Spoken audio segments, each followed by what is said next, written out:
Hi everybody, today we are going to talk about connectivity between a computer and a wireless router. What happens when you get to an internet cafe and you connect to the wireless network there. I want to explain to you what's going on there behind the scenes and how your computer receives all the IP addresses and all the parameters it needs in order to connect to the internet.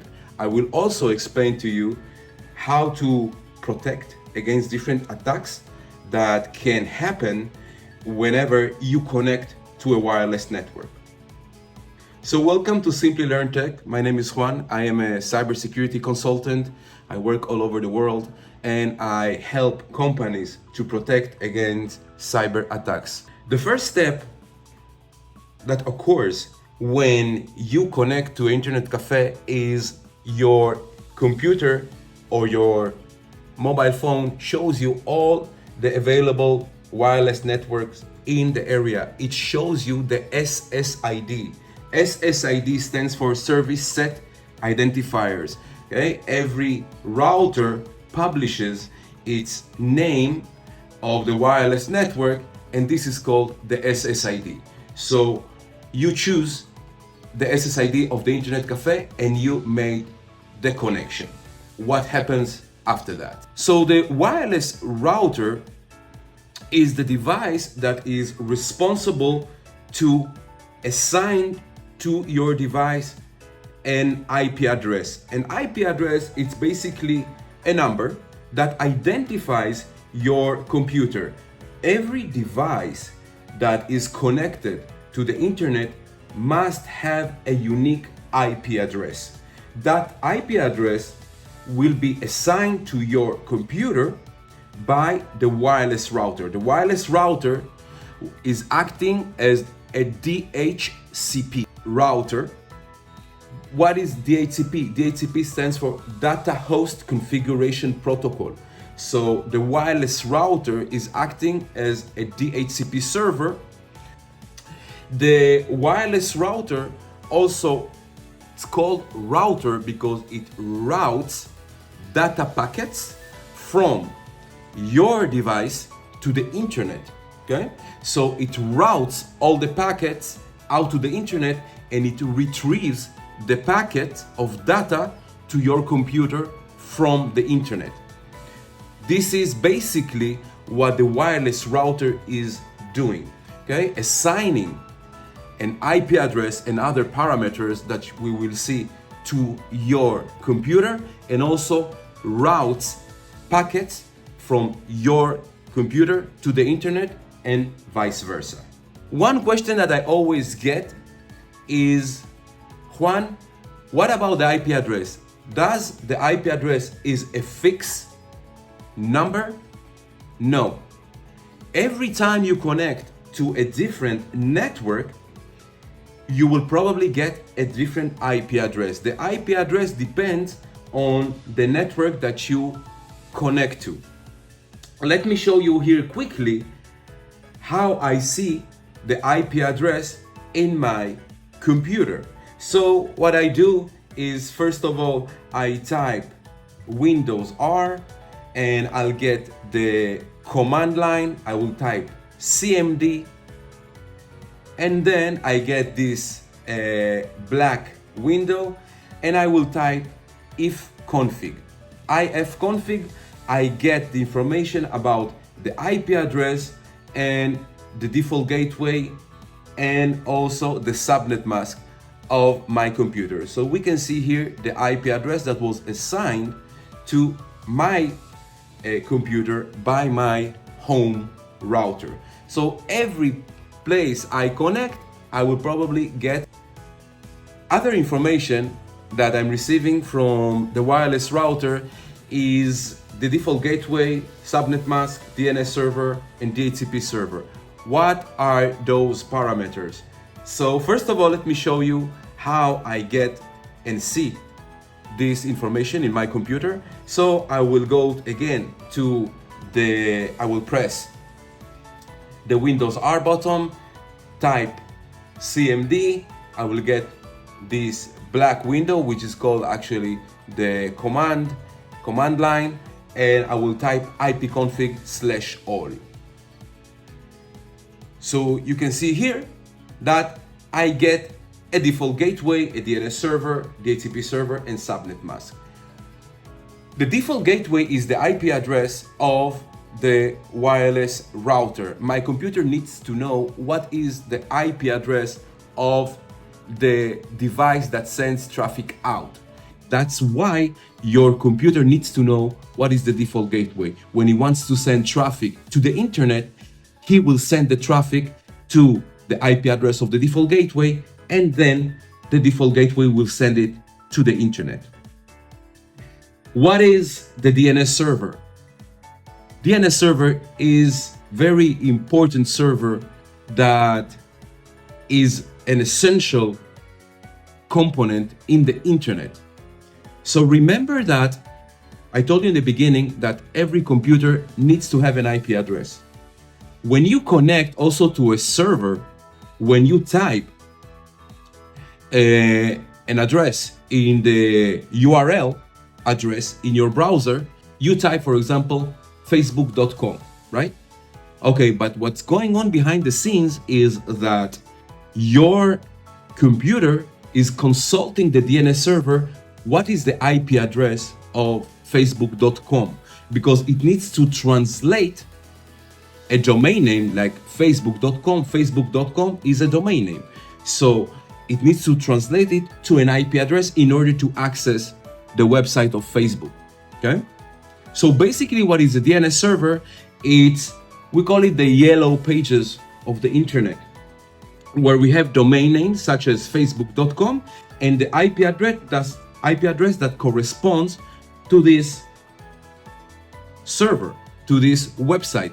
So when you type facebook.com, your computer will be asking the DNS server what is the IP address of this domain name, and only then, after the DNS server replies with the IP address that corresponds to this web page, then the connection will be able to. Imagine we'll have to remember IP addresses every time we need to access a website such as cnn.com. Instead of having to type cnn.com, I will have to type a series of numbers, and Facebook another series of numbers. So for us as human beings, it's easier to remember names.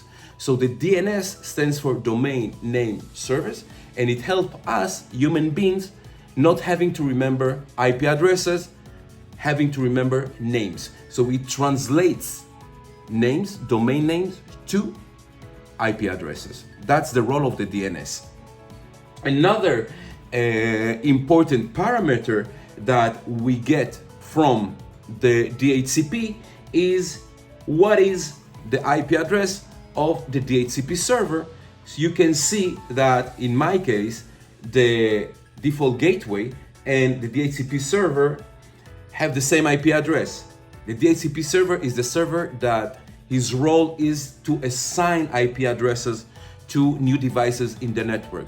Remember, DHCP stands for Data Host Configuration Protocol. Let's talk about hacking. It's important to understand that every time that you connect to a wireless network, a hacker can be present in this connection, or he can be also connected in the same internet cafe where you are sitting. The hacker is very interested in making sure that he can capture your critical information. So for example, if you are in the internet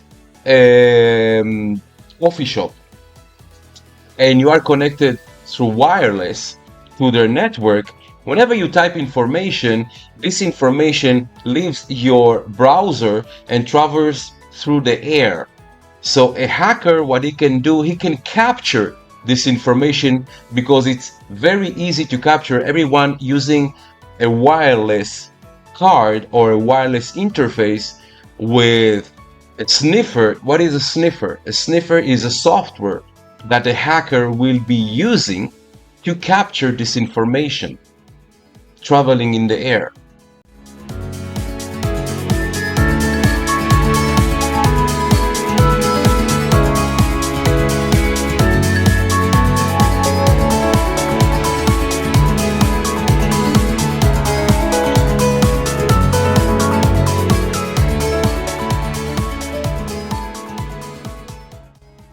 hacking the DNS server that you are using.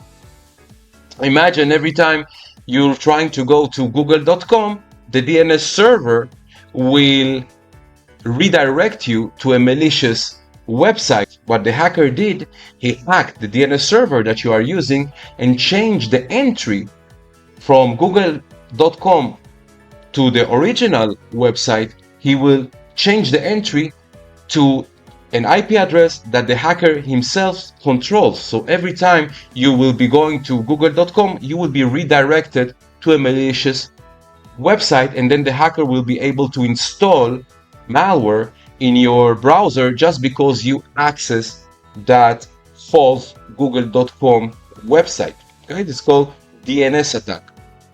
So there are different attacks that the hacker can conduct in order to hack and see your information or hack your computer. So you need to be aware that when you connect to a wireless network, you need to pay attention to security risks. We protect ourselves by using encryption.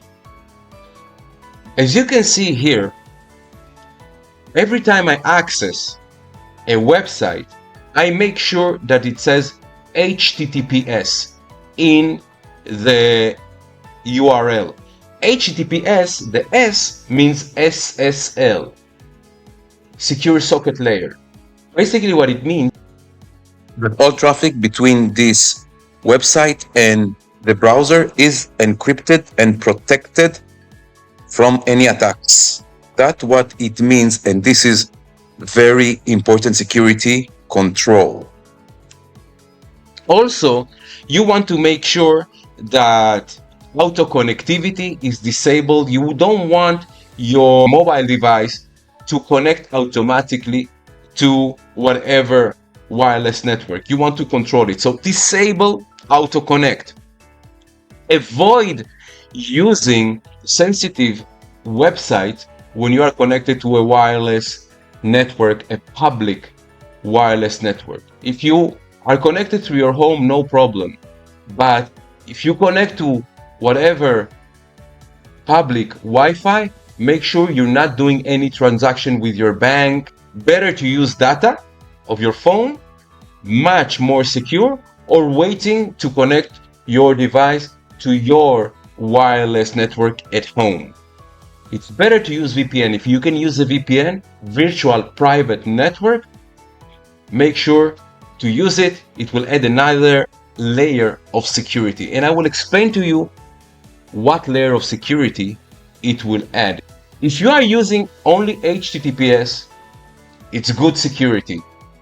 But your internet service provider can see to which websites you are connected to, because the DNS traffic, when you're typing, for example, google.com, so the DNS query, it's not encrypted. So your internet service provider can see to which websites you are connecting. If you don't want the internet service provider to even see to which websites you are connecting to, so you add another layer of security, which is called VPN, and then all the traffic will be encrypted, and not only the traffic to a specific website when you are using, such as when you're using HTTPS. Okay?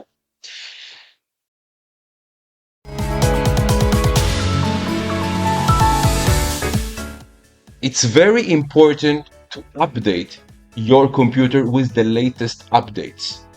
A lot of people, they ignore those updates, those operation system updates. But remember that every software and every operation system has security issues and security bugs. So the vendor, in our case, I'm using Windows operation system. So in this case, Microsoft will release every once in a while an update that will fix a problem in my computer.